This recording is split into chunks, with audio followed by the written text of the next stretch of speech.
Yo, today we will be previewing San Jose State and New Mexico, the opening of conference play, and what really is a large game for San Jose State. You need to win 5 of your next 8 to ensure you continue this bowl game streak, and it starts with a red-hot New Mexico team that has defeated a Power 4 opponent, comes off of a rivalry win, so we can get right into it with their head coach, Jason Eck.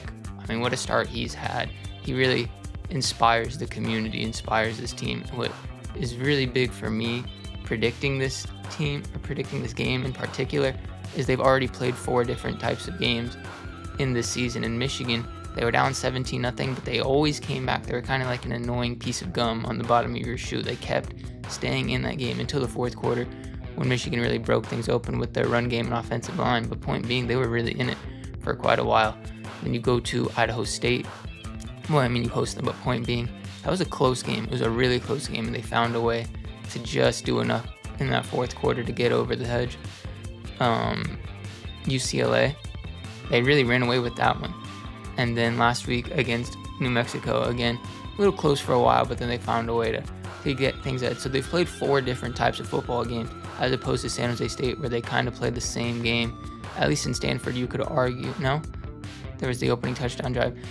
It is similar, their game scripts, San Jose State, from what it's been so far. The closest is their win against Idaho, but even then, I mean, that was a really close game throughout the entire way. I haven't seen game variety from San Jose State, is the point I'm trying to make. Whereas with New Mexico, not only have they won these games, even if you take away the win, I guess the point I'm saying is that they've been competitive in different types of games, which we haven't seen different types of games from San Jose State to this point. New Mexico, ideally, they are a run-first unit. They have 3 different running backs, and their goal is going to be to run the ball against you. Nothing against Jack Lane, but the 3, well, Dorian Thomas, their tight end, that's a real problem, and we'll talk about him in a little bit.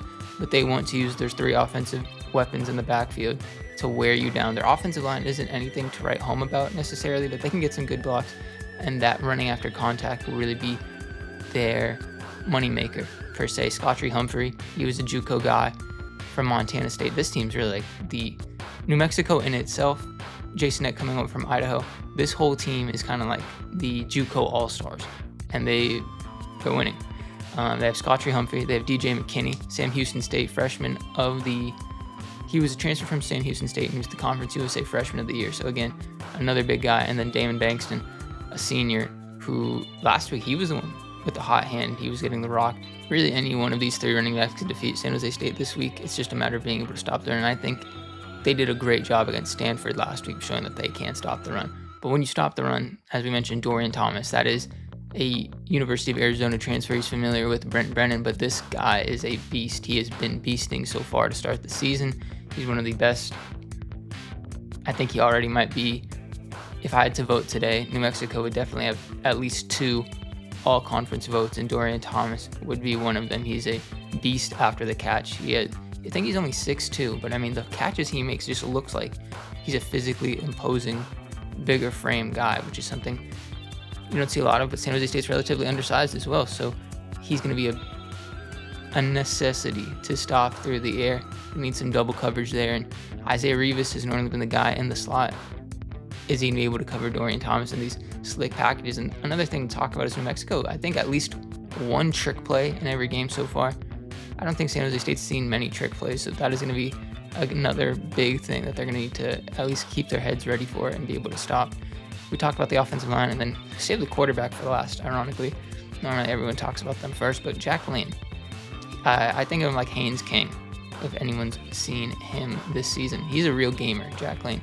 You watch Michigan, he took a lot of hits, and he had a couple interceptions, 3. I'm not sure if all of his interceptions came in that game, but he's a guy that'll get the ball out. He'll give you a chance. He'll rush the football. He'll really get out. For the most part, he really does protect the ball, though, but he doesn't.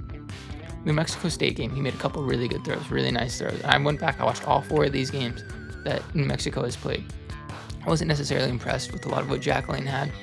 He doesn't always give you that touch on the ball. He's had some drops this season, like everyone. But if you can take away the pass, you're going to force him to beat you. And I don't think we've seen, with all due respect to New Mexico State, a lot of the throws that he had last week were decently open. Again, he had 2 throws that were beautiful, and they got them into the red zone, but I don't know if New Mexico State's defense is like San Jose State's defense. It'll be very interesting to see if they can stop the run, which we saw last week against Stanford. Are they more up to the task against a Jack Lane-led New Mexico team? Defensive side of the ball, they can be attacked through the air. Their defensive stats, especially against the run, are a little bit skewed. I guess things even out because they played Michigan in week 1, who their entire thing is let's run the ball down somebody's throat. And then they played New Mexico State, who's the worst team in the nation at running the ball. I think they had 0 yards last week against New Mexico. So it is very differing styles of play that they've had. And they've obviously proved they can play against a team who can't run the ball.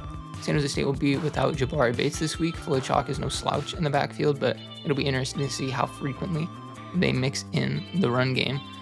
They're also vulnerable through the air, and that is something that San Jose State fans are going to love to hear. But my biggest problem with this game is number 1, Keyshawn James Newby, dog.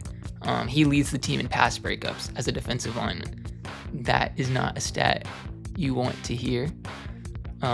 He's just a beast. He gets to the quarterback.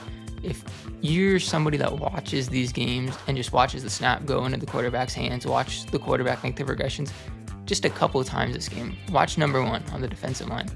Just an animal. He's the other one outside of Dorian Thomas that if we had to make votes today for a ballot, he would immediately be an edge rusher for me because this guy is going to get home.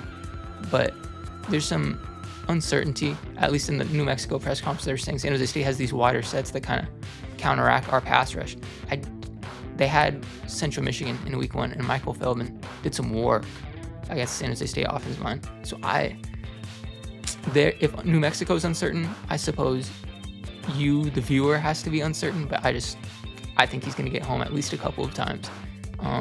And Walker gets been able to be kept really clean these past couple weeks. He's had not a lot of turnovers. I think 7 clean quarters without a turnover. But you got to think New Mexico is going to bring more pressure than we've seen in the past couple of weeks. And arguably the biggest difference between New Mexico and San Jose State, they have no kicker problems. They haven't missed a PAT this year. They haven't missed a field goal this year. Everything works for them in that respect. They do go for it on 4th down a lot, and I mean a lot. Jason X is very aggressive. So will they always kick it? Maybe not. I think against New Mexico State, they won for it on a 4th and 8, a 4th and 9, and they converted. So San Jose State's defense will have to be able to adapt to those changes whenever Jason Eck wants to go for it, because it's something he's going to probably do at least 2 or 3 times this game. You move to the San Jose State side of the ball, they're going to air it out again. New Mexico State gives you some different looks, not a lot of 3 high looks. So for the most part, I think it's going to be another air it out game. And I mentioned the pass rush is going to be a really big deal.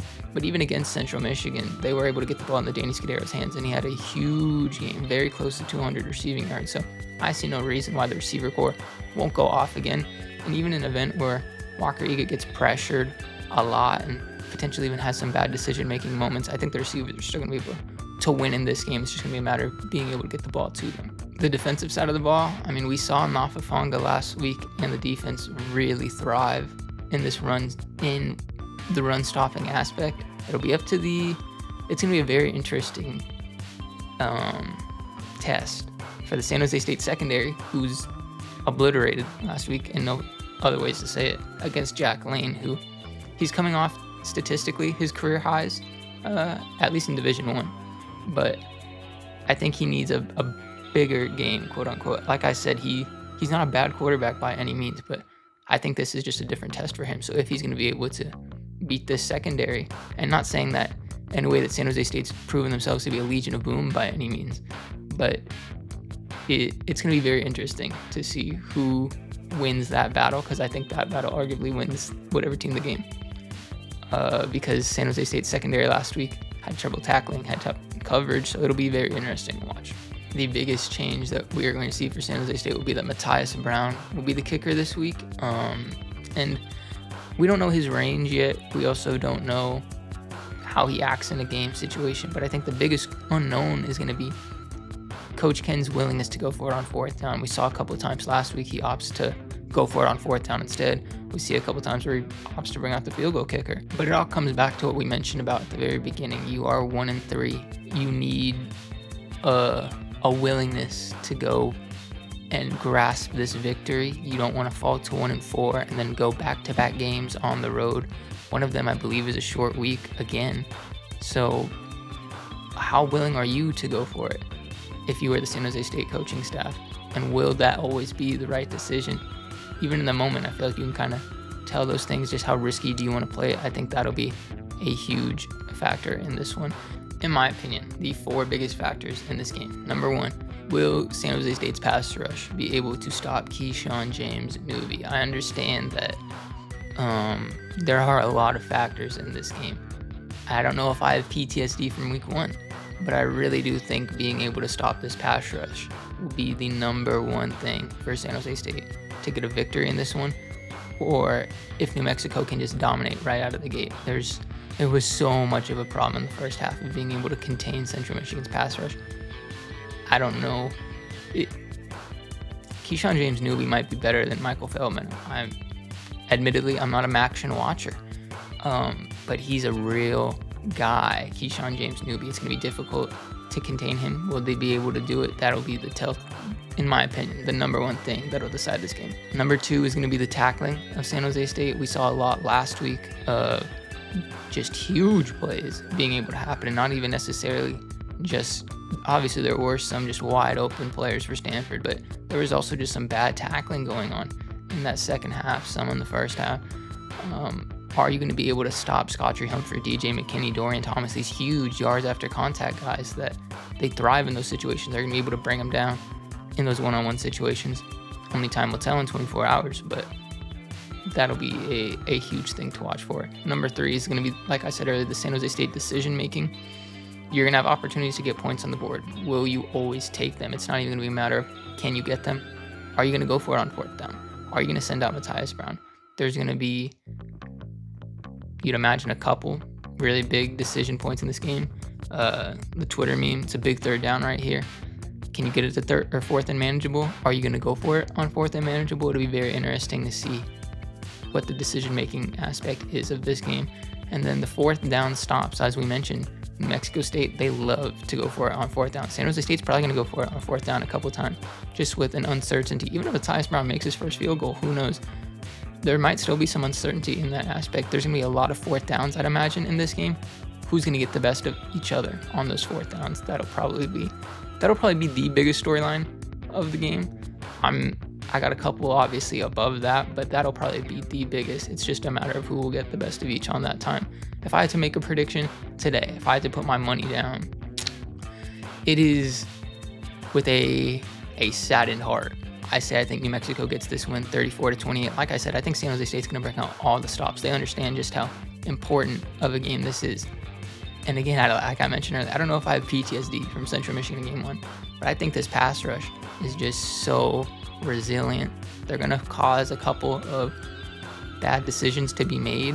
I think what we've seen from 4th downs from San Jose State in this season is enough uncertainty in my eyes that with how frequently New Mexico goes for it, that they'll convert a couple backbreakers. The other biggest one is just, again, they've played so many different styles of games already in this early and short season that they're resilient in whatever way. And not that we haven't seen that from San Jose State. We've seen them make multiple comebacks, like in Central Michigan. They marched down the field against Stanford to get another nice little play. They came back and won the game against Idaho. But I've just seen more diversity in the game script from New Mexico to give you a little bit more confidence in picking them. So that would leave San Jose State 1-4 to start the season. But let me know what your predictions are down in the comments. Thank you always as for watching. This game could be a game or a coin flip, 50-50. I could see multiple variations of this game going on, but we shall see what it is come tomorrow night.